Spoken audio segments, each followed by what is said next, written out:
Hey people, I'm back. The sting on my chest, the slap on my chest kind of hurt.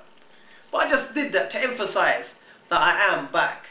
Anyway, I want to talk to you guys today about self-belief, the importance of self-belief. And the way I'm going to convey my message is to use an example. And that example is this. A couple of days ago, I watched a film called The Kung Fu Panda. Yes, I know everyone out there has seen it. But you guys are missing the point.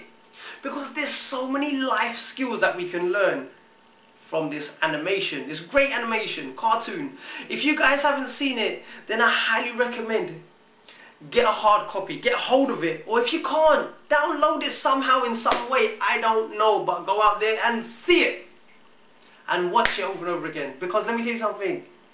What better example to use the Kung Fu Panda to narrate my message about self-belief? Because the Kung Fu Panda is overweight, he's unbalanced, uncoordinated, and he's very underestimated. That is the ridicule that people face day in, day out. When they're about to fulfill or want to fulfill their aims, their ambitions, they get laughed at, they get ridiculed. They always get underestimated. Isn't that the story of our life?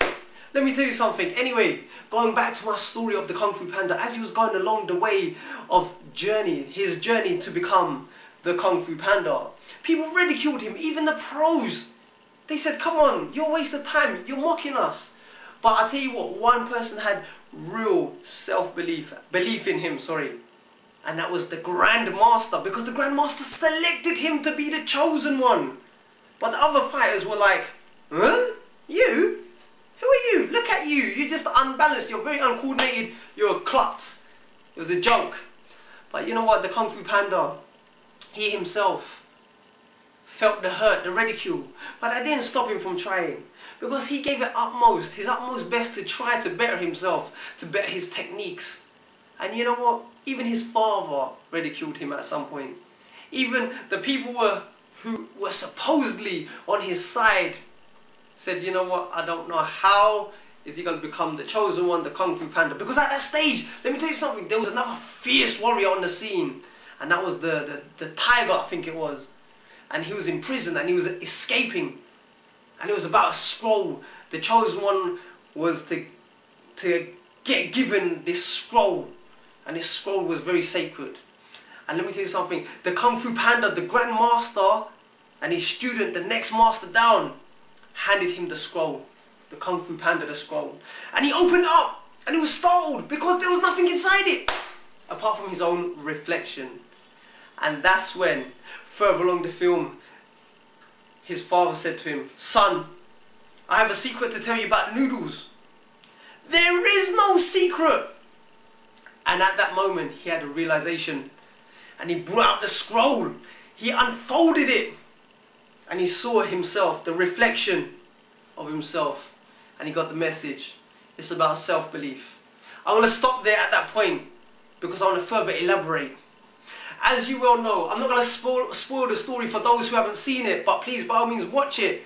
Because sometimes we need to take a good look at ourselves.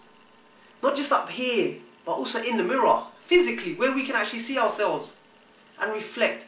You know what? Right at the end of the day, it doesn't matter whatever kind of knowledge or know-how that you may have. Because if you don't believe in yourself, if you don't have passion and self-belief, your skills ain't going to get you nowhere.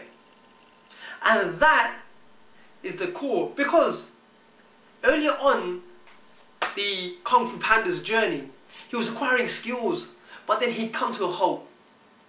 Because it was then, at that point, it was about self-belief. You can always hone your skills, but if you don't have true self-belief, self-worth in yourself, and you don't synchronize self-belief and honing your skills together, they're not going to work. And that is the importance of self-belief. To have self-belief, you must go through the journey of being ridiculed, criticized. But let me tell you something, through this journey of self-development, there will always be one. I don't know who it may be in your life, but there will always be one who will believe in you. There's always amongst many one that believes in you, believes in your cause, believes in who you are. And there'll be many that will ridicule you. and including your close ones. So be prepared to grow, be prepared to get hurt, but also be prepared to become stronger. Stronger than where you are, mentally, physically and spiritually. So, this is the reason why self-belief is so important. Because if you truly have self-belief, then be prepared to face a lot of challenges that come your way. But I'll tell you what, at the end of the journey, or at some point of the journey, it is really worth every ounce of effort, making that effort, living your dream. And that is the message that I want to leave with you guys. There's much more things to be said, but I think I've spoken. I think that you guys get the gist. Self-belief. And how do we build self-belief? Well, that doesn't come naturally. That is something that is either given and you hone upon that skill. You develop it. You believe in yourself. That you do rituals, habitual rituals to believe in yourself. And if you don't do these, then you're doing the opposite of rituals, which is listening to all people's jargons, feeding you and telling you that you can't do it. You can either let them dictate who you are and what you become, or you can lead the way yourself. Until then, take care, stay strong, stay focused, and always live to learn to improve and empower and inspire the lives of many, as well as yourself. Bye for now.